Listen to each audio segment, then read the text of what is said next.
In this video, we'll learn about the different foreign and domestic policy issues that George Washington had during his term as president. When Washington's first administration ended early in 1793, Hamilton's domestic policies had already stimulated the formation of two political camps, Jeffersonian Democratic Republicans and Hamiltonian Federalists. And as Washington's second term began, foreign policy issues brought these differences between them to a fever pitch. Only a few weeks after Washington's inauguration in 1789, the curtain had risen on the first act of the French Revolution, a war that's lasting in Europe for 26 years. A few non-American events have left deeper scars on American political and social life than the French Revolution, and this sent tremors through most of the civilized world. In its early stages, the upheaval was very peaceful, involving a successful attempt to impose a constitutional shackles on Louis XIV. And the American people who loved liberty supported the French Revolution. Only a few ultra-conservative Federalists who were afraid of change, reform, and leveling principles were hostile to what they called the mobocracy. The French Revolution then entered a more ominous phase in 1792, when France declared war on Austria, and powerful ideas and powerful armies alike were on the march in Europe. Later that year, the electrifying news reached America that French citizen armies had hurled back the invading foreigners and that France had proclaimed itself a republic. However, the guillotine was set up, the king was beheaded in 1793, the church was attacked, and the head-rolling reign of terror was begun under Robespierre. Back in America, God-fearing Federalist aristocrats were very nervous and eyed the Jeffersonian masses apprehensively and a little distrustfully. Sober-minded Jeffersonians regretted the bloodshed, but felt that one could not expect to be carried from despotism to liberty in a featherbed, and that a few thousand aristocratic heads were a cheap price to pay for human freedom. Such appropriation was short-sighted, for dire peril loomed ahead. The earlier battles of the French Revolution had not hurt America directly, but now Britain was sucked into the conflict, and it speedily spread to the New World, where it vividly affected the expanding young American republic. Ominously, the Franco-American alliance of 1778 was still on the books, and by its own terms was meant to last forever, and it bound the United States to help the French defend their West Indies against future foes, and the booming British fleets were certain to attack in the West Indies. Many Jeffersonian Democratic Republicans favored honoring the alliance. Aflame with the liberal ideas of the French Revolution, Jeffersonians were eager to enter the conflict against Britain, the recent foe, at the side of France, the recent friend. Jeffersonians argued that America owed France its freedom, and now was the time to pay the debt back. But President George Washington, who was not swayed by the clamor of the Jeffersonians, was backed by Hamilton and believed that the war had to be avoided at all costs. Neutrality was very important. The nation in 1793 was very militarily weak, economically wobbly, and politically disunited. But solid foundations were being laid, but Washington wisely reasoned that if America could avoid Europe for a generation or so, it would be populous enough and powerful enough to be able to assert its maritime rights with strength and success. The strategy of delay was a cardinal policy of the Founding Fathers. Hamilton and Jefferson, often poles apart on other issues, were in total agreement here. Washington boldly issued his Neutrality Proclamation in 1793, shortly after the outbreak between Britain and France. This proclaimed the government's official neutrality in the widening conflict, but also warned American citizens to remain impartial.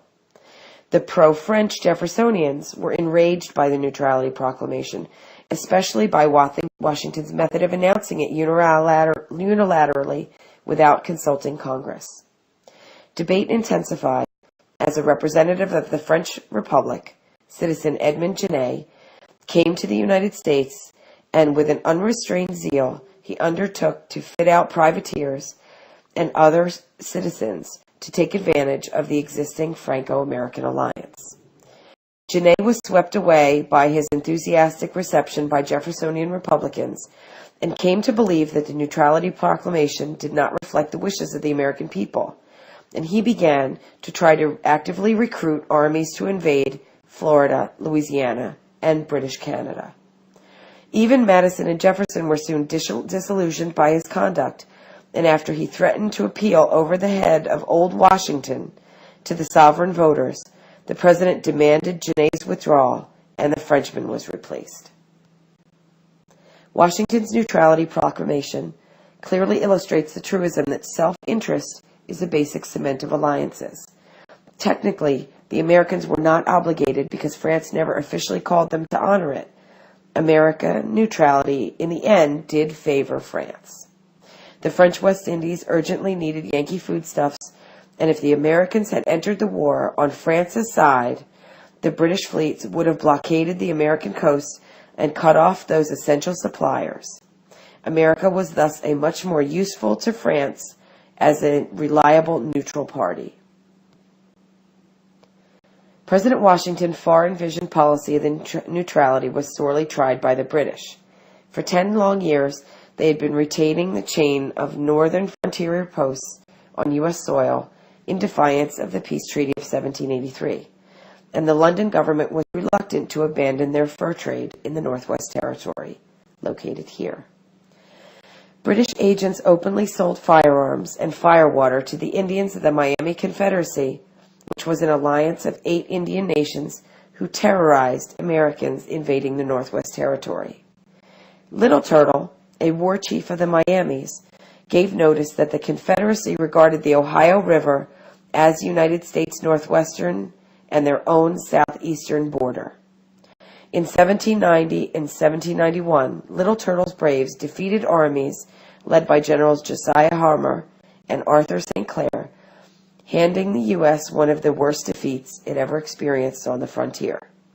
But in 1791, when a new army under General Mad Anthony Wayne routed the Miamis at the Battle of Fallen Timbers, the British refused to shelter Indians fleeing from the battle.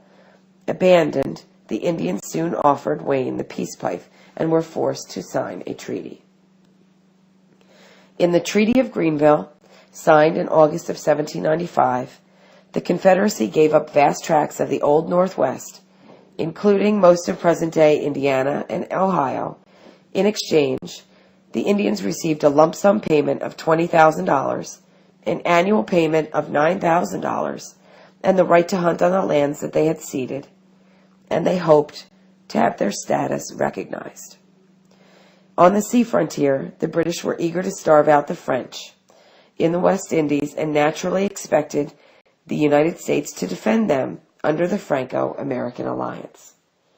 Commanders of the Royal Navy, ignoring America's rights as neutrals, struck hard there. They seized about 300 American merchant ships in the West Indies, impressed scores of seamen into service and British vessels, and threw them into dungeons. These actions increased patriotic Americans, and a mighty outcry arose, chiefly from Jeffersonians, that America should once again fight George III in defense of its liberties. At the very least, it should cut off all its supplies to the oppressor through a nationwide embargo, but Federalists resisted all demands for drastic action. Hamilton's high hopes for economic development depended on trade with Britain, and war with the mightiest commercial empire would harm the Hamiltonian system. Washington, in a last desperate gamble to avert war, decided to send Chief Justice John Jay to London in 1794.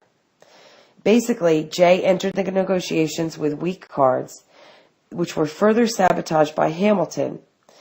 Later, fearful of war with Britain, he secretly supplied the British with details of America's bargaining strategy. Although the treaty was not as strong as it could have been because of that, Jay did win a few concessions. The British did promise to evacuate the chain of posts on the U.S. soil in the Northwest Territory, a pledge that had inspired little confidence since it had been made before in the Treaty of Paris following the American Revolution. In addition, British consented to pay damages for the recent seizures of American ships, but stopped short of pledging anything about future maritime seizures and impressments, and also about supplying arms to Native Americans. The British forced Jay to give ground by binding the United States to pay the debts still owed to British merchants on pre-revolutionary accounts. Jay's unpopular pact vitalized the newborn Democratic part of Jefferson. When the Jeffersonians learned of Jay's concessions, their rage was fearful to behold. The treaty sounded like a surrender to Britain, as well as a betrayal of the Jeffersonian South.